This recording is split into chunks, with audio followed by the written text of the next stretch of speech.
Alhamdulillah wassalatu wassalamu ala sayyidina Rasulillah amma ba'du. Yang sama-sama kita cintai Allah Subhanahu wa taala, baginda Rasulullah sallallahu alaihi wasallam. Begitu juga Pak Haji Dwi Pak Oktavoma. Marhaban. Loh, kebalik ya. Seharusnya beliau bilang marhaban ya. Bu Lisma, wah ada Uni ya. Jauh-jauh dari Jepang nih. Ada Payakumbuh Family. Koto Kochi ya. Alhamdulillah. Ustadz Hartono, kakanda saya, Ustadz Sufyan, Ustadz yang tidak pernah berlalu, karena namanya lalu. Syuja. Syuja itu nama imam dari salah satu imam dalam mazhab Syafi'i, Abu Syuja. Cuma dia ini penakut ya. Waktu di Israel dia paling takut. Ada yang mau buang air kecil Pak Haji, salah satunya orang ini nih. Tapi berkah kami pernah bertemu beliau ini, ternyata orang berani juga ya. Ada keberkahan-keberkahan lain. Yang paling spesial adik-adik santri rumah tahfiz As-Sakinah. Sakinah ya. As-Sakinah. Bener nih kalian nih Sakinah nih. Saya sering lewat situ loh. Jadi setiap lewat saya bilang, waduh, santri-santri nih. Saya selalu ingat. Jadi setiap kali kesini kita ngeliatin, As-Sakinah lagi deh. Ya.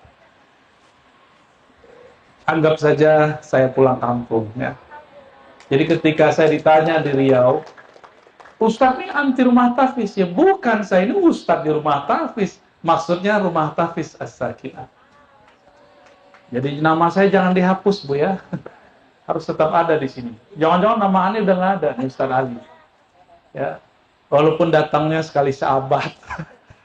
Mohon maaf ya. Ini pun nanti jam 8-an sudah ada kajian Sahih Muslim di MRBJ. Dekat sih, cuma kan nggak bisa loncat ke tol. Kita sedang menghidupkan kajian sunnah, kajian hadis, karena banyak kelompok hari ini ngaku-ngaku dia sunnah. Tapi sebenarnya mereka jauh dari ajaran sunnah. Maka kami dapat pesan dari guru-guru kita untuk menghidupkan kajian-kajian sunnah, kajian hadis-hadis yang sahih. Dulu kajian hadis itu ada di Muhammadiyah. Ya, di depan saya ada satu orang soalnya. Baik. Mau denger ceramah atau cerita? Maunya cerita ya. Tapi ceritanya saya udah ceritain di YouTube. Mau ceritain ulang, tapi belum nonton semua ya.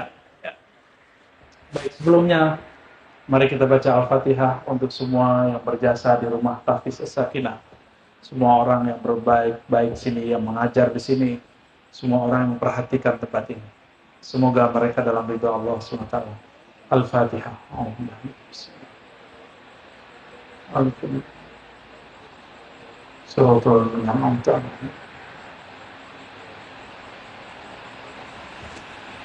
Sebelum Nabi Muhammad lahir,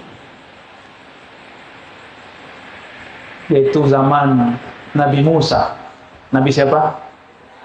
Nabi Musa ini diperkirakan 1500 tahun sebelum Nabi Muhammad Sallallahu Alaihi Wasallam. Diperkirakan ya, bisa jadi 2000.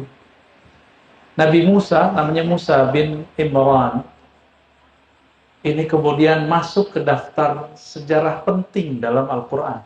Maka ada judul surat Ali Imran. Bukan Ali ya. Kalau Ali no orang. Sebenarnya Alu Imran. Al artinya keluarga. Keluarga Imran.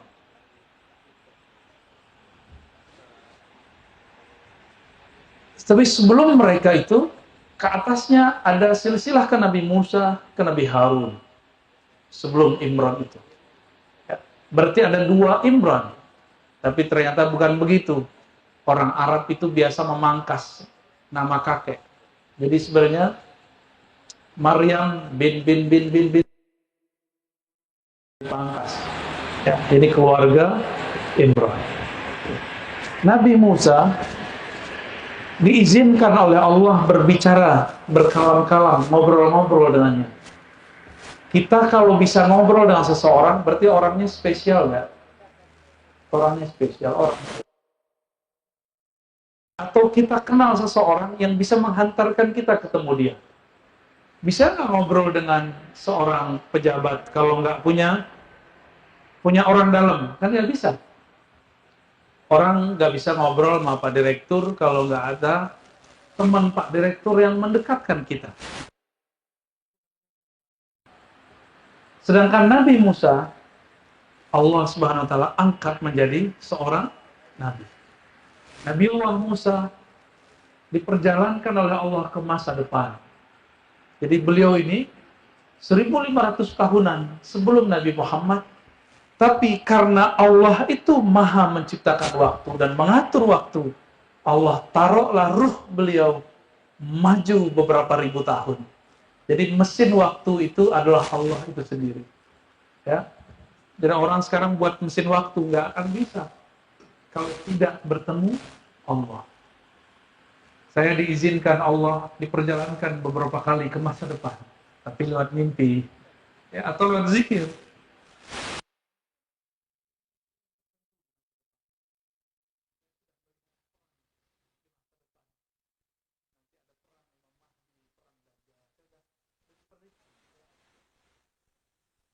Saya nggak tahu. Mungkin sakinah udah nggak ada kali, ya. Tapi jiwa yang sakinah semoga masih ada. Amin ya rabbal alamin. Kalau saya pun bisa begitu, apalagi seorang nabi, Nabiullah Musa. Karena di ujung ufuk sana, ufuk itu bagian paling sudut di alam semesta.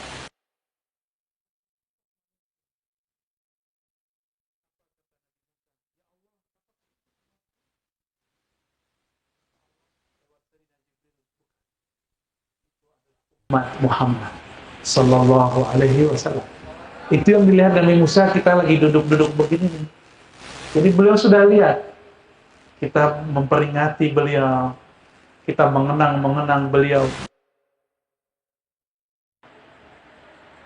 Lalu Nabi Musa mengatakan, Ya Rabb, izinkan aku jadi nabi akhir zaman. Dan aku jadi nabi akhir zaman. Nabi umat yang kau sebut umat Muhammadiyah itu. Apa kata Allah? Tidak, wahai Musa. Umatmu bagian ufuk yang lain. Banyak juga. Sedangkan umat itu sudah ada nabinya. Bernama Muhammad bin Abdullah. Siapa namanya? Muhammad bin Abdullah. Nabi Musa masih terpana. Melihat umatnya saja, belum melihat nabinya sudah terpana. Dia melihat, luar biasa ini. Ini umatnya setara dengan nabi-nabi di bangsaku.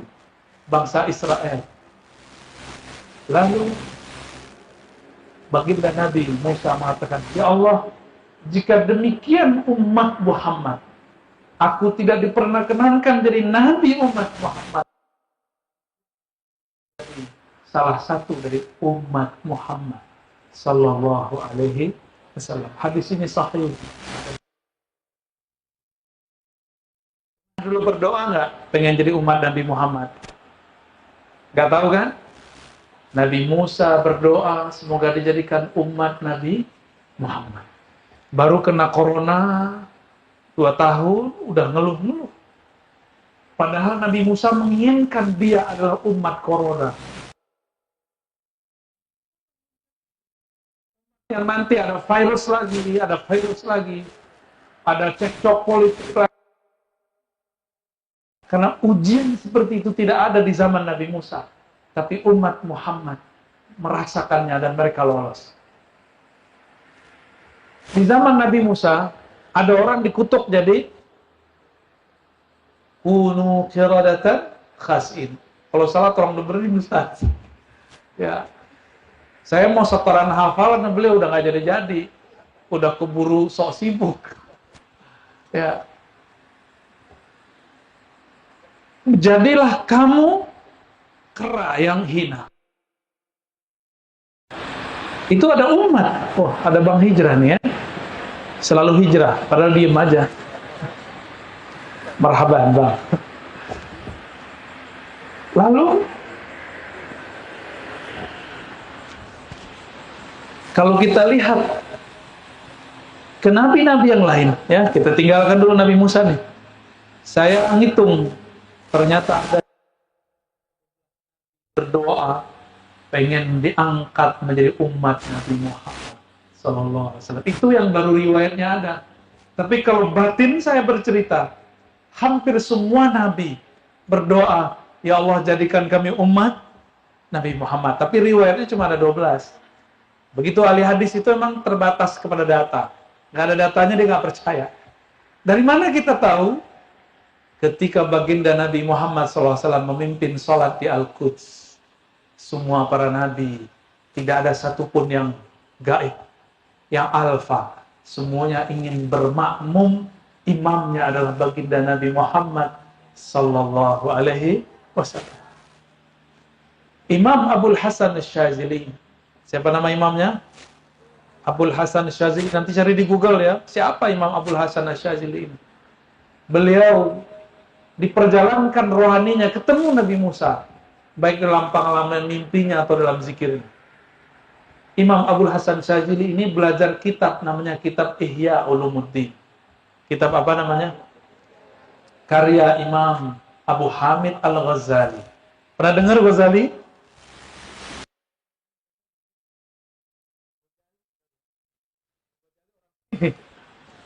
Ini laronnya kayak sate bakar. Bener tak? Sahih ya? Ya Bapak, ini laron bakar.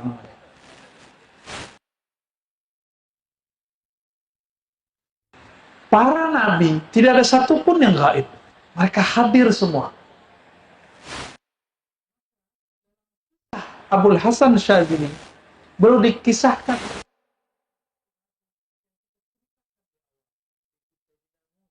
alaihi salatu wassalam. Terjadilah dialog.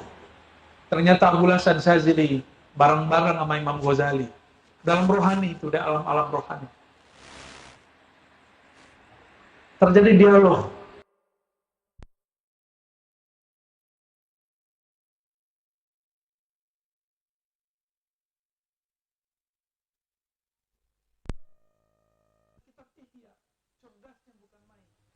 Jadi Imam Ghazali ini sudah wafat, tapi di alam lain masih ngajar. Nah itu saya nggak boleh sebut nama alamnya itu ya. Ini alam apa namanya nih? Alam dunia. Ada namanya alam syahadah. Apa namanya? Syahadah artinya alam nyata. Alam berarti ada yang tidak nyata di luar sini, nah disebut alam ghaib, alam batin. Dan Imam Ghazali sampai sekarang masih ngajar di situ. Ngajar para wali-wali Allah. Ya. Kita dapat izin, Pak, kalau jadi wali. Ada, ya. Yang penting tasdik, kolbunya tidak ada kebencian kepada siapapun. Dibuang semua kebencian, dibuang semua dendam, Allah angkat jadi wali, Pak. Tapi kalau masih ada kebencian di kolbu, wah, nggak bisa jadi wali. Apalagi benci sama gurunya. Pernah benci sama guru nggak? Serius, kesel pernah? Itu sama aja. Benci nggak pernah, kesel pernah, kan sama aja.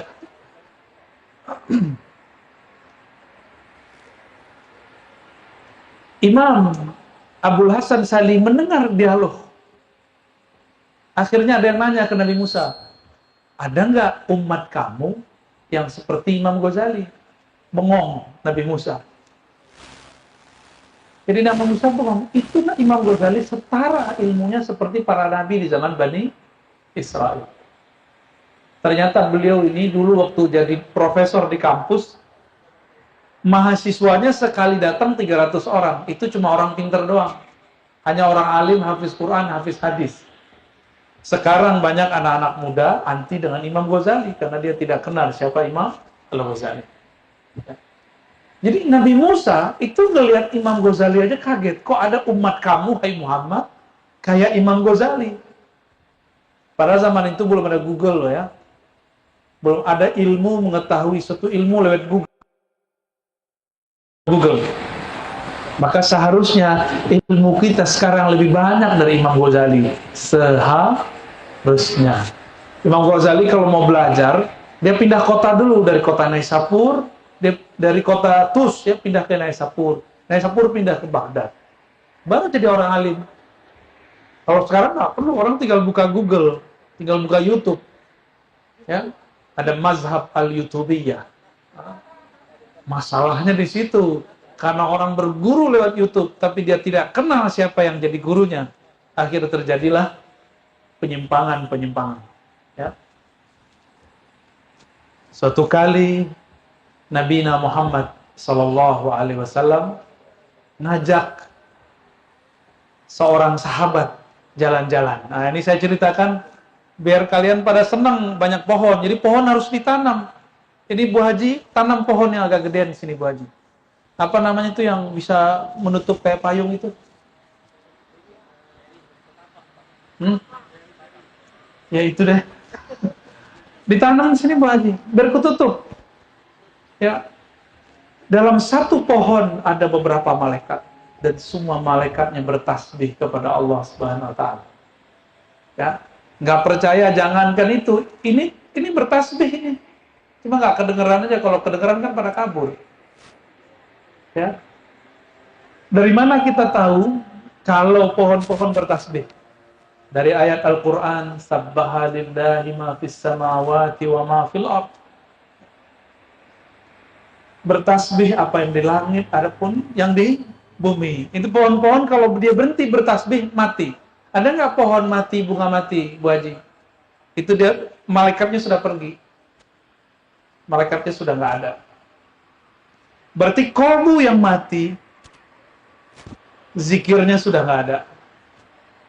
Ya, jadi kita ini mati juga kalau udah nggak ada zikirnya ntar. Jadi selama masih ada zikir, itu malaikat respect. Masih zikir. Dia minta izin dulu kepada Allah, ya Rabb, aku hendak mencabut nama hambamu, tapi dia sedang menyebut-nyebut namamu, membaca kalammu. Apa kata Allah? Ya udah cabut aja tapi pelan-pelan ya. Gitu. Pelan-pelan. Dicabut selembut mungkin. Kalau udah rajin. Semoga kita dicabut dalam keadaan mengingatnya, memandangnya, merasakan kebaikan-kebaikannya. Amin ya rabbal alamin. Nabi SAW ajak seorang sahabat. Namanya Abdullah bin Abbas. Abdullah bin Abbas ini dialog dengan alam kubur nih, pelajaran. Sering diceritakan orang tapi jarang diceritakan rahasianya. Abdullah bin Abbas di belakang. Jadi kadang-kadang Nabi itu dikawal oleh anak kecil. Kadang dikawal oleh orang yang sudah besar. Kali ini Nabi sedang ingin memberikan pelajaran, berdialog dengan orang di dalam kubur. Siapa yang dapat ilmunya? Abdullah bin Abbas. Abdullah bin Abbas ditaruh di belakang onta. Maka dia memeluk Rasulullah, karena itu adalah saudara sepupu Rasulullah. Di situ dia melihat di bagian pundak Rasulullah ada stempel kenabian. Ketika keringatnya keluar, mengeluarkan bau kasturi yang lebih harum dari semua parfum yang ada di dunia. Ya, kenapa? Karena bidadari jika meludah ke bumi lebih harum dari semua kasturi, apalagi yang megang kunci pintu bidadari itu baginda Nabi Muhammad Sallallahu Alaihi Wasallam.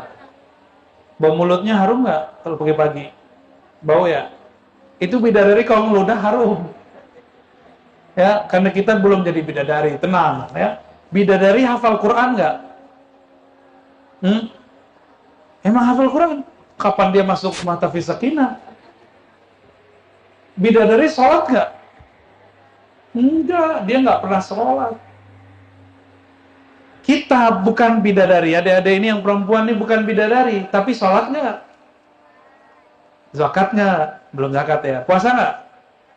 Saat puasa, mulut bau atau harum? Azannya nanti kita jawab ya setelah selesai ya.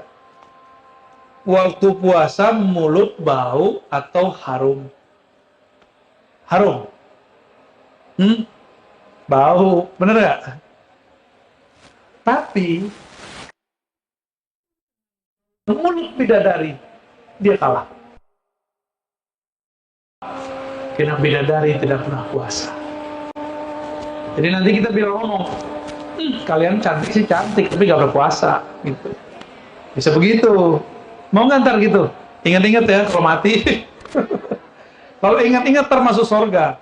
Ingat-ingat, dulu Ar-Razi pernah mengatakan, kalau bidadari cemburu, bilang, jadi bidadari itu lebih ketus daripada cewek-cewek ini.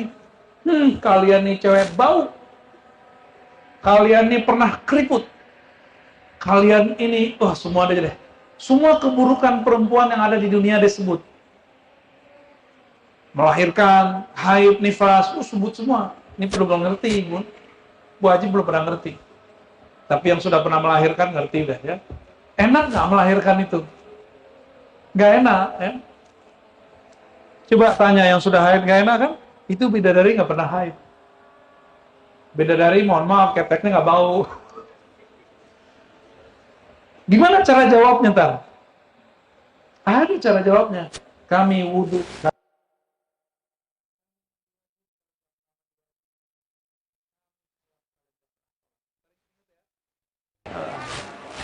Apa yang kita lakukan di sini itu teringat semua di sana. Nggak ada yang nggak ingat. Detik per detik kita akan ingat. Maka jangan pernah lakukan yang nggak benar. Kalau pernah lakukan yang nggak benar, langsung tobat kepada Allah. Maka yang kita tobatkan itu nanti Allah lupakan. Allah buat kita lupa. Insya Allah.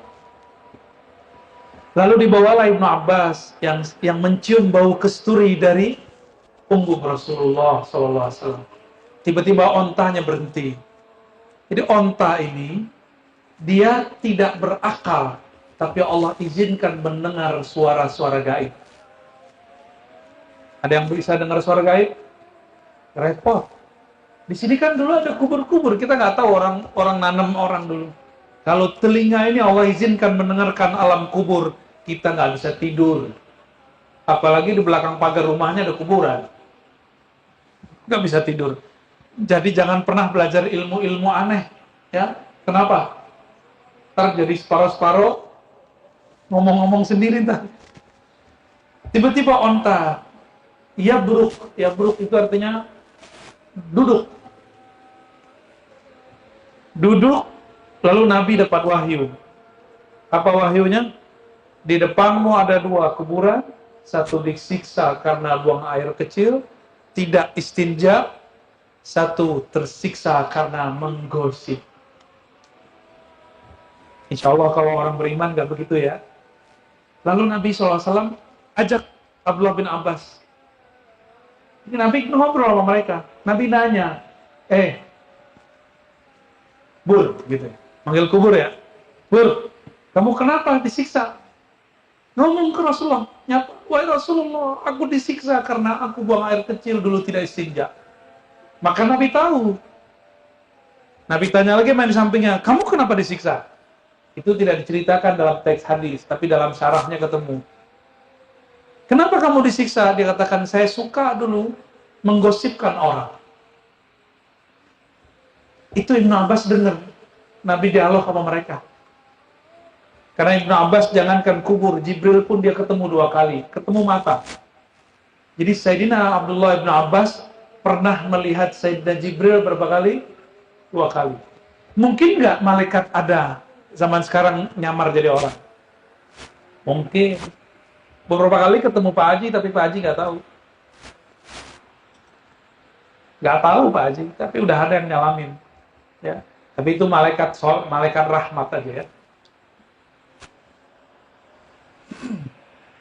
Lalu Nabi SAW bertanya kepada Allah, ya Allah, ini bagaimana cara untuk meringankan orang yang di dalam kubur? Maka disitulah beliau dapat ilham, dapat wahyu ya. Ambil pelepah kurma, terus dibelah jadi 2. Itulah cerita sebenarnya. Jadi Nabi berdialog. Inilah namanya dialog dengan alam barzakh. Nabi mengalami, Abdullah bin Abbas mengalami. Bisa nggak dipraktekin sekarang? Bisa. Ya, tapi pasti pada kabur semua. Ntar saya ajak ke kubur gimana?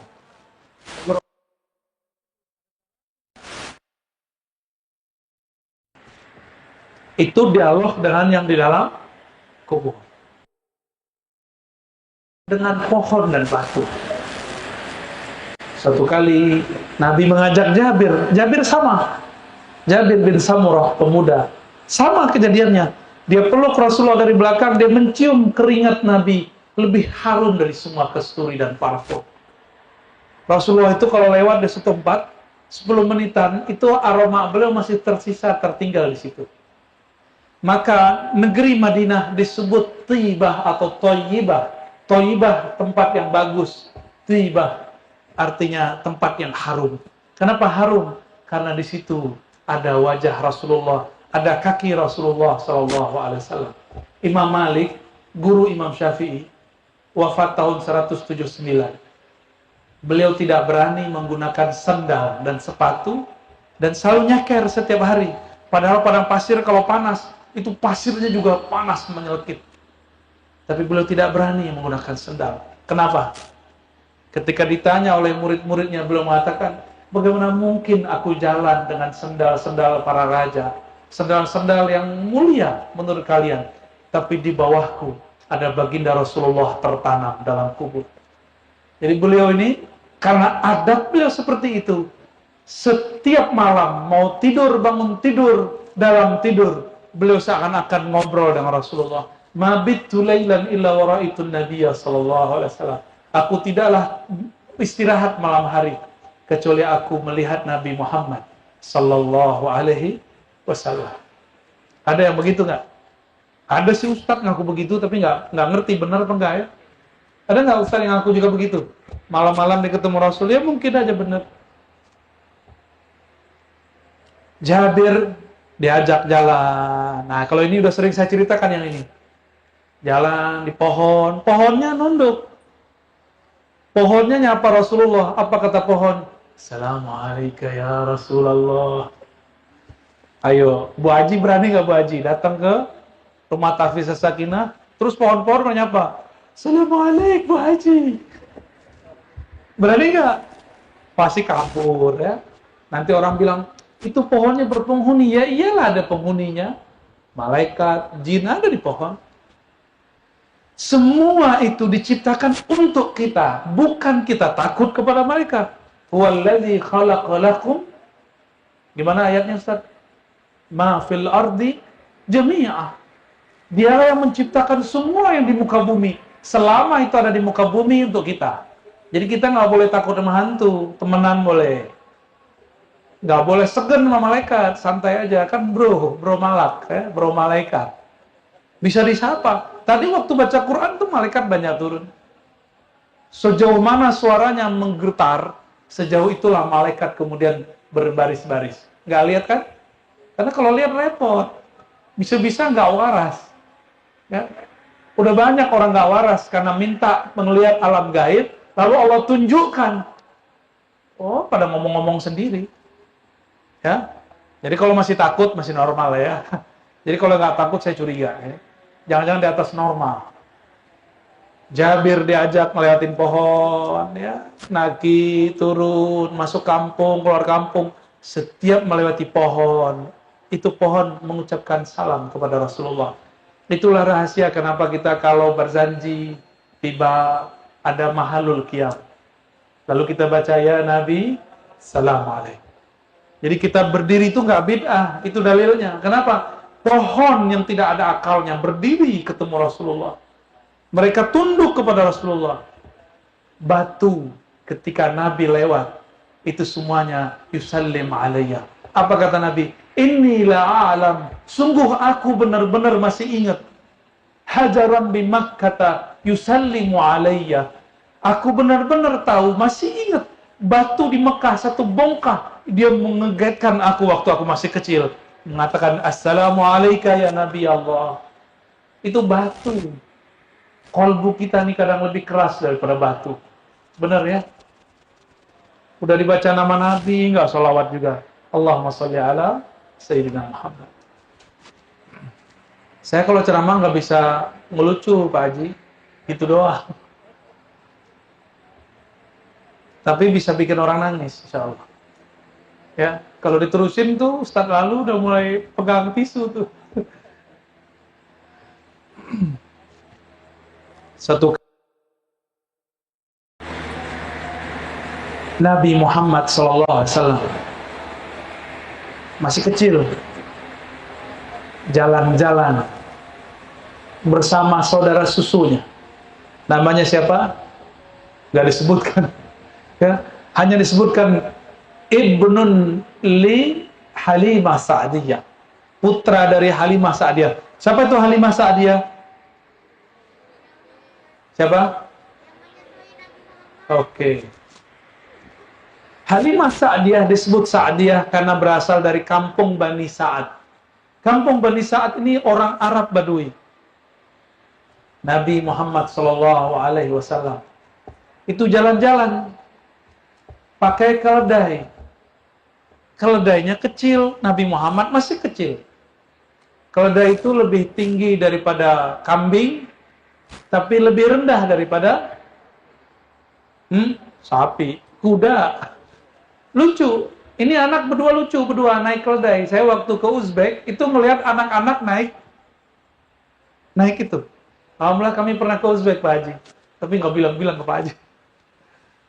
Saya nyamar jadi jamaah, tapi di sana jadi ustadz. Waktu kita nyamar di tempat yang lain nggak ketahuan. Tapi waktu kita di Uzbek, saya nggak boleh nyamar. Karena ustadznya kehilangan buku panduan dan cerita tentang wali-wali yang mau dizarahi. Nggak tahu, disembunyiin Nabi Khidir kali ya. Soalnya Nabi Khidir ikut waktu kita ziarah. Tuh kan, horor kalau cerita begini. Bukunya dia disimpan, dicari di koper, di hotel, di bis, semuanya nggak ada. Tapi saya bawa kitab berbahasa Arab, isinya sama. Dia bawa berbahasa Inggris. Saya bilang, Tat, ini kita ada bahasa Arab, ente pakai buku saya aja. Nggak usah pakai bahasa Inggris. Malam-malam kita ngomong begitu. Pagi-pagi, ketika orang belum bangun, dia datang ke kamar saya. Tuk. Tat. Tadinya manggil Mas. Kita orang Padang, orang Payakumbuh dipanggil Mas. Mas Uda. Walhasil diketuk pintu, dia masuk. Saya suruh dia duduk. Dia kembaliin kitabnya, terus dia ngomong, Ustadz, tolong kamu nanti yang bantu saya cerita siapa yang mau kita kunjungi. Saya nggak mudeng, nggak ingat. Karena saya memandang dia seorang ustadz juga, dan dia minta tolong baik-baik. Maka kita pun jawab. Tadinya, jadi saya ke sana itu pakai baju kemeja, pakai celana levis, nggak pakai kopiah, sesekali pakai kopiah. Kan nggak kayak orang ziarah ya, kayak orang mau ngelamar. Akhirnya kita ziarah lah. Di saat kita ziarah mau pindah dari makom ke makom, Masya Allah, mereka tuh ngerawat makom itu bagus-bagus, sangat bagus-bagus. Semoga nanti ada waktu kita ke sana Pak Haji ya. Sampailah di antara satu makom ke makom, saya ngeliat anak-anak berdua naik keledai. Saya teringat, wah kayaknya Rasulullah dulu dengan saudara susunya seperti itu. Lucu sekali, ya, sangat asik melihatnya. Di saat itu kemudian Nabi mengatakan, wahai saudaraku, sepertinya kita ketinggalan makanan dan minuman. Pulanglah engkau, aku tunggu di sini. Di saat kemudian saudaranya pulang, mau balik, udah bawa makanan, minuman, Nabi Muhammad sedang diambil oleh dua orang bersayap, membelah dadanya. Melihat seperti itu, si anak kecil, anak dari Halimah ini lari ke rumahnya. Menangis-nangis dan dikatakan, Ya Ama, Ya Amati, wahai ibunda, kutila akhi Muhammad. Saudaraku Muhammad sedang dibunuh oleh orang. Akhirnya Halimah menangis dan dia kemudian naik ontanya dan dikejar secepat mungkin bersama dengan ayahnya. Sampai di sana Nabi Muhammad udah main-main pasir lagi. Udah jalan lagi kiri kanan, bengong. Akhirnya Halimah nanya, wahai anakku, benarkah yang dikabarkan oleh saudaramu bahwa engkau mau dibunuh? Jadi beliau memanggil Nabi Muhammad dengan anakku. Apa jawaban Nabi Muhammad? Nggak ada apa-apa kok bun, gitu ya. Tadi betul ada makhluk dari atas dua, pakai sayap putih-putih. Terus ngomong, emang dia Rasulullah? Kata yang pertama, kata yang kedua, emang. Ya udah, kita tangkap aja, ditangkap, terus diambil, dibelah dadanya. Anak kecil gimana? Anak 5 tahun kan enak amat. digendong-gendong, dibelai dadanya ya. Saya dikeluarkan jantungnya. Nabi Muhammad cerita, tadi dadaku dibelah, jantungku dikeluarkan. Di situ ada 2 noda hitam seperti lintah. Lalu dibersihkan dengan air hikmah, air iman, air Ka'bah, air Zam-Zam. Apa kata Jibril? Ini adalah noda syahwat yang ada dalam dirimu. Aku bersihkan. Ini dosa, dibersihkan. Maka di kolbu Nabi sudah tidak ada dosa. Karena noda hitamnya sudah hilang. Sallallahu alaihi wasallam. Lalu ditutup lagi. Karena yang mengoperasi, kan operasi namanya, yang membedah. Itu seorang malaikat, maka tidak ada darahnya.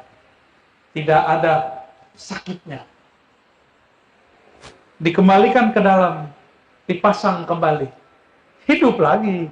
Dan Nabi Muhammad lihat tuh, jantungnya dibenerin sama Jibril alaihi salatu wassalam. Besok kata Halimah, wahai anakku Muhammad, besok aku harus memulangkanmu. Nah Muhammad enjoy aja, anak kecil kan biasa aja. Hore, besok pulang kampung, ketemu Umi yang asli. Dibawalah besok pulang, ketemu Sayyidah Aminah radhiyallahu taala anha. Berceritalah Halimah, wahai saudaraku Amin. Dadanya dibeleh, dadanya dibuka, jantungnya dikeluarkan, tapi dia nggak mati. Tapi saya khawatir, kalau dia masih bersamaku, nanti dia dibunuh oleh orang tidak dikenal. Maka nyata, saksikan hari ini, aku mengembalikan Muhammad kepada ibunya. Apa kata Aminah? Kamu sih baru tahu. Ya. Ini anak saya ini, waktu dia lahir, aku melihat tentara-tentara, aku melihat istana-istana di Persia, di Romawi, semuanya runtuh dan bergetar. Jadi, Majusi punya obor api abadi, mati. Berhala-berhala yang besar di Ka'bah jatuh. Semua menyaksikan. Dan beliau mengatakan, aku melihat cahaya keluar dari tubuhku. Jadi kalau Bu Haji dulu waktu ngelahirin Uni Disa, kelihatan darah apa cahaya? Darah apa cahaya? Darah. Karena bukan Nabi soalnya. Kecuali itu Nabi Uni Disa. Jadi Sayyidah Aminah sudah tahu bahwa yang dikandungnya adalah seorang yang spesial. Kita mundur ke belakang. Di sini silakan dihidupkan majelis berzanji, ya. Tapi jangan berisik-berisik.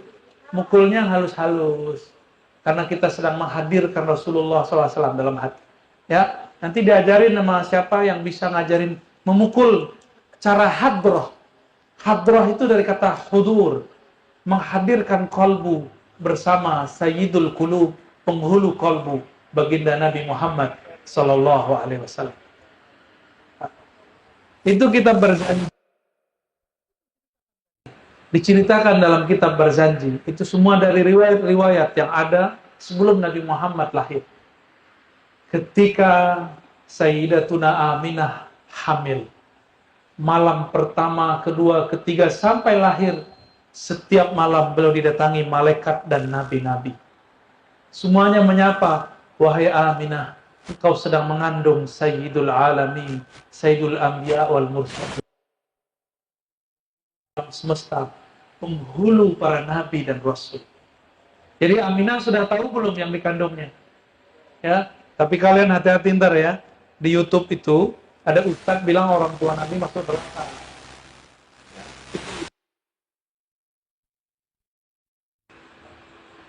Seandainya orang tua kita kafir, kita bilang masuk neraka, kita tersinggung. Nggak mau terima. Ini orang tua Rasulullah Sallallahu Alaihi Wasallam. Hati-hati. Tamat Timur Tengah, sama Timur Timur. Alumni Timur Tengah ngomong begitu. Ya, saya nggak yakin amat dia ngaji dulu di sana ya. Jangan-jangan dia ziarahnya ke gua-gua, ya. Ziarahnya ke Fir'aun, tapi ziarah ke kubur nggak boleh. Temannya Ustaz lalu. Kuburiyun. Baik. Nabi Muhammad SAW waktu di dalam kandungan ibunya disapa oleh Jibril. Apa kata Jibril? Wahai Aminah, itu yang dalam perut kamu itu makhluk Lalu Bu Haji dulu waktu hamil gitu nggak? Hamil miskin? Nggak ada kan? Mimpi aja jarang. Bu Haji susah mimpi ya. Kalau tidur nyenyak, tanda kalau siangnya kelelahan. Ya. Nabi Muhammad SAW diberi nama langsung di situ. Apa kata Jibril?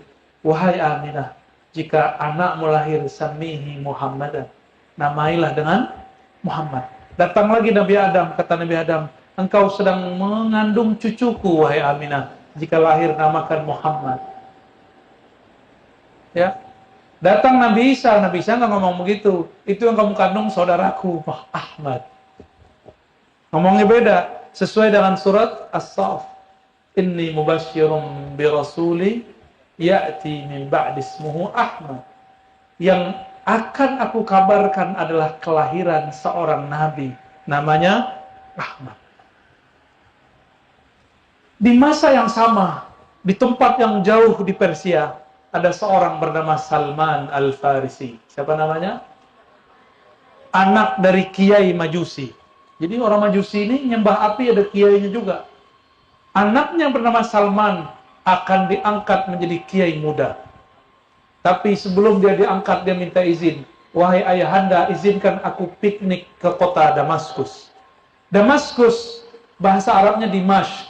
Damaskus berarti bahasa Yunani kuno, bahasa Romawi lama. Pakai us. Dalam bahasa Arab Dimashq, ya. Tapi karena ini bahasa Romawi, orang Romawi semuanya pakai belakang us, s gitu ya. Seperti Isa. Orang sana tidak bisa menyebut i. Mereka bisanya nyebut pakai y. Yesus. Isa, Aisus, Yesus. Ini bukan cocok logi ya. Emang bahasanya di sana. Kebetulan saya ngajar orientalisme dan mempelajari bahasa-bahasa itu. Bahasa Yunani, bahasa Romawi kita pelajari. Walaupun gak fasih-fasih amat, penting tahu. Ya Pak Dokter ya. Ini dua-duanya dokter, yang satu lagi doa. Semoga akhir tahun ini sudah ujian ya. Amin. Oh, 3 berarti ya. Ente kapan dokternya? Ali ya, segala dokter. Mumpung masih muda. Ya, langsung S2 ya. Amin.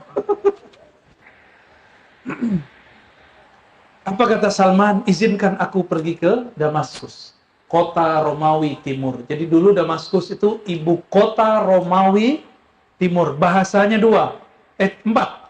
Arab, Suryani, Ibrani, Persia. Ditambah jika raja datang, kaisar datang, bahasa Romawi. Jadi 5. Jadi itu kota bahasa-bahasa. Dari mana kita tahu? Jadi dalam sebuah laporan penelitian, antara Saudi Utara dengan Damaskus, itu ada kubur-kuburan. Nisannya, batu nisannya ada 2 bahasa, ada 3 bahasa, ada 4 bahasa. Ketahuan di situ. Ada huruf Latin, ada huruf Arab. Ya, ntar kalau sekolah pada ngerti kok insya Allah ya. Sampailah beliau di Damaskus. Ternyata di Damaskus itu ada banyak agama. Dia sudah melihat ada orang nyembah berhala. Tuhannya tuh pekong, nggak usah. Lihat lagi ada orang nyembah api. Wah, gua mah pakarnya, kiainya. Ternyata lagi, kok ada gereja ya? Jadi itu berjajar. Di sini orang nyembah berhala, sana nyembah api. Di ujung sana ada sebuah gereja, sinagog orang Yahudi. Masuklah dia ke dalam. Ternyata orang Yahudi baca kitabnya gini. Ya, kalau yang udah pernah ngelihat Yahudi aja, sholat Yahudi. Begitu mereka. Dan tangannya begini. Jadi hati-hati kalau sholatnya begini ya. Kalau begitu berarti jangan-jangan mirip sama Yahudi. Tangannya di sini nih. Lihat cara sholat mereka. Sampailah dalam sinagog atau gereja Yahudi. Maka dia katakan kepada pemimpin gereja yang disebut rahib. Wahai Tuan rahib, ini kalian nyembah apa ini? Apa jawaban si rahib? Kami menyembah pencipta api. Kami menyembah pencipta air, tanah, dan udara. Pencipta alam semesta. Yahweh. Bahasa Arabnya Man huwa Allah Yahweh. Jadi dalam bahasa orang-orang Yahudi, Ibrani, mereka tidak boleh nyebut Allah. El itu nggak boleh. Itu di Suryani boleh. El itu Allah. Allahumma. Sering nyebut Allahumma, itu bukan bahasa Arab. Allahumma itu bahasa Suryania yang diarabkan. Maka disebut mu'arrab. Kayak kuliah S3 nih. Ya. Allahumma. Jadi apa kata Sayyidina Aisyah? El, gitu kan? 5 sabaqtani. Ada kan riwayat gitu? Tapi kita nggak mempercayai riwayatnya. El itu artinya Tuhan. Lalu Sayyidina Salman mengatakan, wahai Tuan Rahib, jika demikian Tuhanmu, berarti lebih hebat daripada Tuhanku. Tuhanku itu api.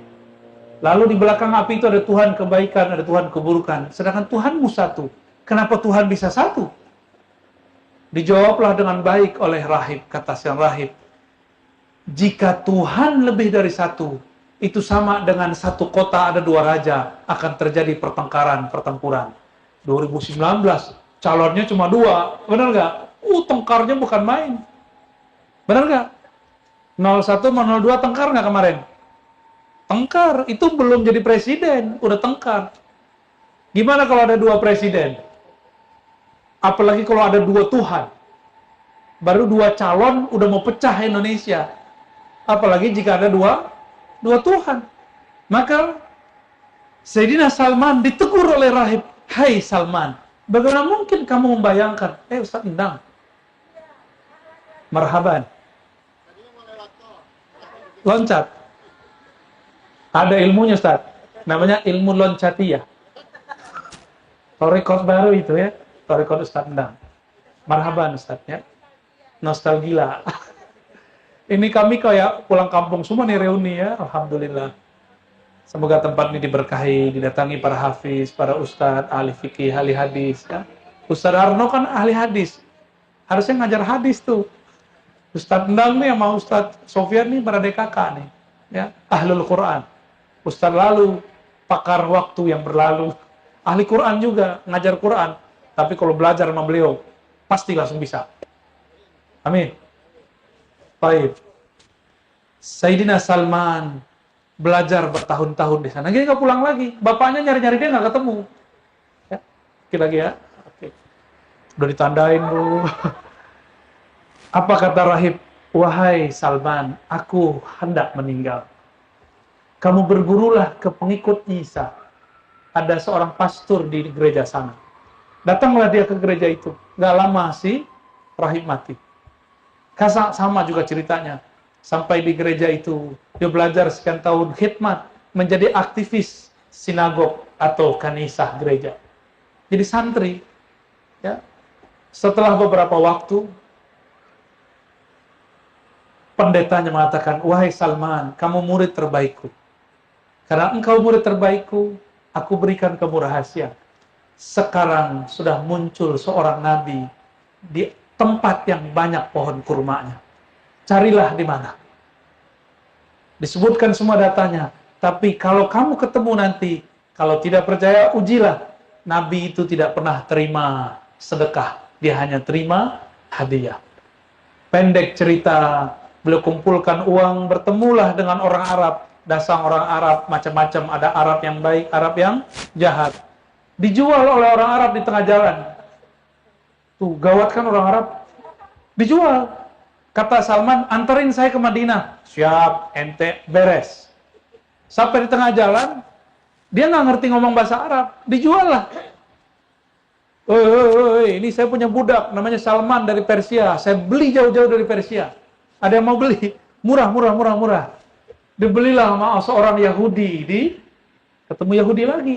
Karena dia bisa bahasa Yahudi, dia menjadi budak yang disayangi oleh orang Yahudi itu. Dibeli sama orang Yahudi, bawa masuk ke Madinah. Di sela-sela waktu begitu, dia mendengar ada seorang yang datang. Ternyata, waktu itu mulai Muharram. Muharram masuklah gelombang 1, gelombang 2, orang hijrah, gelombang 3, terakhir Rabiul Awal. Hijrahlah Sayyidina Nabi SAW bersama Abu oleh Salman. Salman bawa roti bilang, "Hadhihi shadaqatullah." Ini sedekah buat engkau wahai Muhammad. Langsung digeser ke kanan. Dikasih ke siapa? Abu Bakar. Maka ustaz jangan belagu-belagu amat, sedekah terima aja. Abu Bakarnya makan sedekah kok ya. Tapi kalau kita sama guru kita bilang, "Ustaz ini hadiah." Jangan bilang sedekah, ya. Besok dia bawa lagi, dia nabung lagi, dia bawa roti. Dia katakan, "Ya Muhammad, hadhihi hadiyatun minni ilaik." Ini hadiahku untukmu. Langsung Nabi makan, sisanya dikasih ke Abu Bakar. Di saat itu dia bergetar, dia ambil tangan Rasulullah, dia katakan, "Asyhadu annaka Rasulullah." Aku bersaksi, engkaulah orang-orang yang aku tunggu-tunggu cari-cari selama ini. Engkaulah Rasul akhir zaman. Engkaulah yang dikabarkan guruku, sang rahib, sang pendeta. Saksikan bahwa aku bersaksi, engkaulah Rasul akhir zaman. Diterima oleh Rasulullah. Saat itu terkenal. Lalu Nabi katakan waktu perang Khandaq, "Salman minna min ahlil bait." Salman itu bukan orang Arab, dia orang Persia, tapi statusnya sama dengan habaib, ahlul bait. Pak Haji, habis ini saya harus ke MRBJ. Insya Allah lain waktu saya mampir lagi ke sini. Ya, insya Allah. Nanti saya cerita lagi, kan anak-anak ini senang diceritain kan? Nanti saya cerita. Kalau ada pelukis, boleh dia melukiskan apa yang saya ceritain. Ada yang bisa melukis nggak? Nah, lukisin apa? Satu momen aja. Itu ilmu yang luar biasa. Baik Bapak Ibu, terutama Pak Haji, Bu Haji, mohon izin para sahabat saya, ya, Kakanda, Ustadz Hartono, Ustadz Sofyan, Ustadz Endang, Ustadz Lalu, para Ustadz semua, Unidisa, Rizky, mana adanya mana Rizky? Rojik, ada? Ya, Pak Dokter, mana Pak Dokter? Di Jogja, jauh sekali.